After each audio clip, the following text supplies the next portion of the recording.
வணக்கம் வியூவர்ஸ். இப்போ நம்ம பார்க்க போகிற ரெசிபி காஞ்ச சுண்டக்காய் வத்த குழம்பு பண்ண போகிறேங்க. அதுக்கு காஞ்ச சுண்டக்காய் ஒரு கை அளவு எடுத்துக்கிறேன்.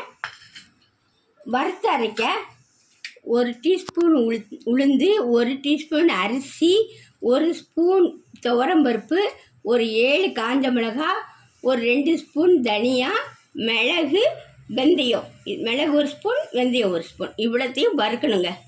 வதக்கி தாளிக்கிறதுக்கு ஒரு சாம்பார் வெங்காயம் ஒரு கையளவு, கொஞ்சம் பூண்டு, கருவேப்பிலை, கொஞ்சம் புளி எடுத்துக்கிறேங்க. ஒரு எலுமிச்சம்பழம் அளவு. அடுப்பில் வச்சு கொஞ்சோண்டு நல்லெண்ணெய் ஊற்றிக்கிறேங்க. இப்போ நம்ம எடுத்து வச்ச பருப்பு எல்லாத்தையும் எடுத்து வச்சதெல்லாம் வறுக்கணும். தீயாமல் செவக்க வறுக்கணுங்க. அந்த அரிசியெல்லாம் பொரிஞ்சு வரும். செவந்த வறுத்துச்சு. இதை எடுத்து ஆற வச்சிடணுங்க. இப்போ கொஞ்சம் எண்ணெய் ஊற்றிக்கிறேங்க. நல்லெண்ணெய் ஊற்றிட்டு நம்ம எடுத்து வச்ச சுண்டைக்காவை பொரிச்சு எடுக்கணும். பாருங்கள், சுண்டைக்காவை இப்படி வறுத்து வச்சுக்கிறோம். அதே கடாயில் கொஞ்சம் கடாயில் எண்ணெய் ஊற்றி கடுகு போட்டுக்கிறேன். 2 ஜீரகம் போட்டுக்கிறேன். நம்ம எடுத்து வச்ச பூண்டு, வெங்காயம் எல்லாத்தையும் போட்டு நல்லா வதக்கணும். கருவேப்பிலையும் போட்டுக்கிறேன்.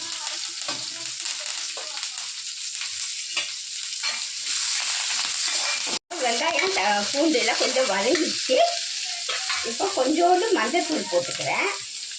கொஞ்சம் மஞ்சத்தூள், கொஞ்சம் பெருங்காயத்தூள், நம்ம எடுத்து வச்ச புளி கரைச்சலை அதை ஊற்றிடணும்.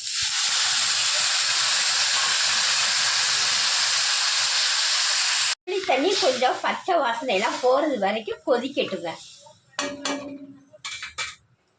இப்போ நம்ம எடுத்து வச்சதை ஆற வச்சுருக்கேன். அதை எடுத்து மிக்ஸி ஜாரில் போட்டு அரைச்சிக்கணும். பொடி பண்ணிக்கிறேன்.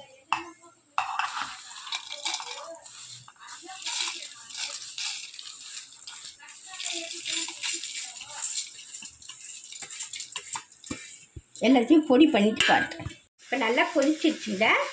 நம்ம பொடி பண்ண அந்த பொடி எடுத்து எல்லாம் போட்டுடணும். போட்டு நல்லா கலக்கி விட்டுக்கணும். கொஞ்சம் தண்ணி ஊற்றிக்கணும், ஏன்னா கட்டியாக எடுக்கும்.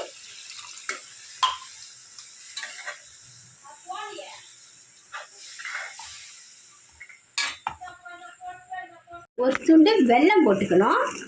உப்பு கொஞ்சம் கம்மியாக போடணும், ஏன்னா அந்த காஞ்ச சுண்டைக்கால உப்பு இருக்கும். அதனால் கொஞ்சம் கம்மியாக போட்டுக்கணும். அப்புறம் வேணும்னா போட்டுக்கலாம். கொஞ்சம் திக்காகட்டும்.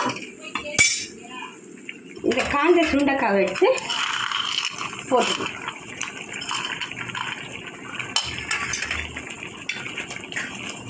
நல்லா கெட்டித்தன்மை ஆயிடுச்சு, நல்லா கெட்டி ஆயிடுச்சு பாருங்கள். இந்த ஸ்டேஜில் நம்ம கருவேப்பிலை கொஞ்சம் போட்டு கொஞ்சம் நல்லெண்ணெய் ஊற்றி அப்படியே ஆஃப் பண்ணிட வேண்டியதாங்க. ஒரு கிளறி ஆஃப் பண்ணிட வேண்டியதான்.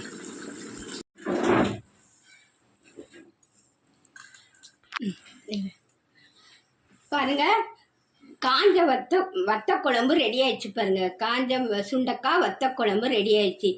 இது ஒரு அப்பளம் வச்சு சாப்பாட்டுக்கு வச்சு சாப்பிட்டோன்னா அவ்வளோ டேஸ்ட்டாக இருக்குங்க. இந்த ரெசிபி உங்களுக்கு பிடிச்சிருந்தா சப்ஸ்கிரைப் பண்ணுங்கள், ஷேர் பண்ணுங்கள், கமெண்ட் பண்ணுங்கள், லைக் பண்ணுங்கள். அடுத்த வீடியோட சந்திக்கலாம். நன்றி, வணக்கம்.